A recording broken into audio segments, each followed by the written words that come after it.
Alright, before you start typing your vitriolic comment without actually watching the video, today's discussion is going to be in response to what I've seen a lot of people go on about regarding the new Terrastalize mechanic, which essentially encases your Pokemon in these crystals and gives them these little crown thingies, which subsequently either changes or powers up their typing. In today's video, I want to sort of discuss why people aren't liking this new gimmick, whether or not Pokemon needs gimmicks to begin with, and my thoughts on the gimmick as a whole, because I'll say it right off the bat. At first, I thought it was kind of silly, but it's growing on me a little bit, and I'll explain why. Anyways, all that said, make sure to sit back, relax, and let's dive in.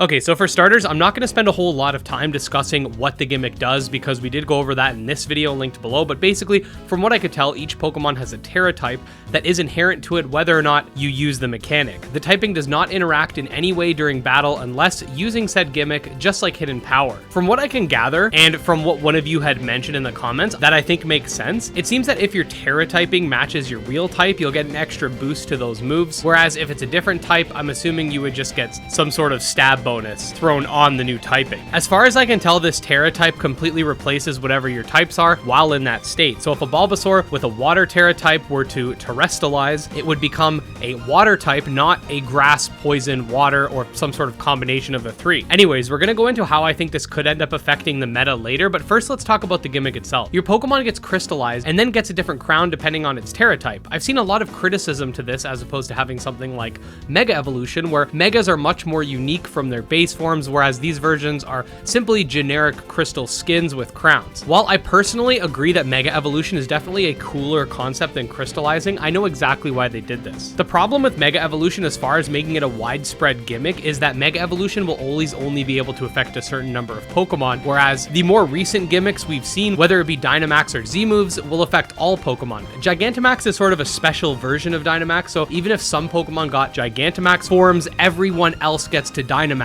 so playing field is still even. I personally always said that they should stick with Mega Evolution and every generation just add some more to previous gens, because at this point we could have a lot more Gen 5 Megas, Gen 6, Gen 7, etc. I personally think that would be really cool. Do certain Megas need balancing? Absolutely, but I've always been a huge fan of the mechanic, and I think it's a really cool concept that the bond of trainer and Pokemon can take that form to the next level, kind of like Digimon. Anyways, if you're looking at this from the perspective of Game Freak, obviously I'm not psychic, but what I think they're going for is having every new gimmick be something that is usable across the entire roster rather than a select few. When it comes to programming something like this, they are more likely than not using some sort of algorithm to automatically crystallize and crown each Pokemon so that they don't have to individually create these alternate forms. The mechanic itself seems interesting enough, and the idea that there's these weird crystals in the region that cause some sort of strange energy does seem to be intriguing in its own right, but I do understand why people would prefer Mega Evolution because they're a lot more fantastical. A lot of people say that Megas were the first gimmick, and while this is true,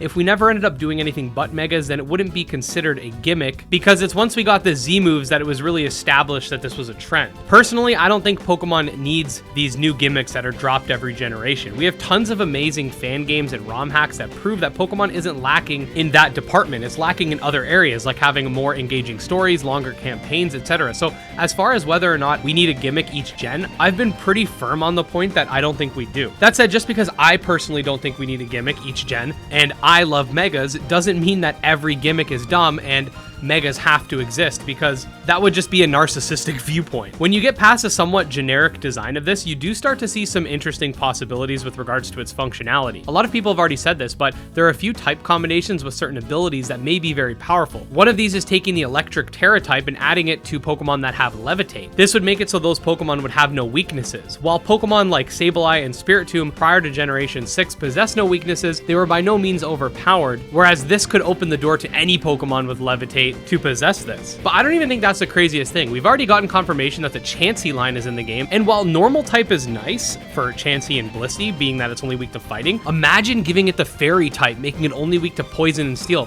Very uncommon attacking types, or hell, you could even give it the Steel type, giving it a plethora of resistances in exchange for a couple more weaknesses, one of which it already had prior. You might think the normal type is great because it only has one weakness, but resistances are just as, if not more important than not being being weak to a number of types. You can also take something like Shedinja, if it's in the game, and make it electric type so it's only weak to ground, making it a lot better of a Wonder Guard user than it was previously. There's a lot of potential for this gimmick, and while it might seem a little, dare I say, gimmicky, I do think that it'll bring an interesting twist to battling, more so than Generation 8's gimmick in my opinion. So is the gimmick dumb? I honestly don't think it's that bad. Personally, I prefer it to both Z-moves and Dynamax. In concept, I'd probably put it just under Mega Evolution, but what's ultimately going to matter is how it's executed from a functionality standpoint rather than from a design standpoint. I think a lot of us can agree that maybe they should have just not added the crowns and just had the Pokemon be crystallized in a tint corresponding to the type in which they take, but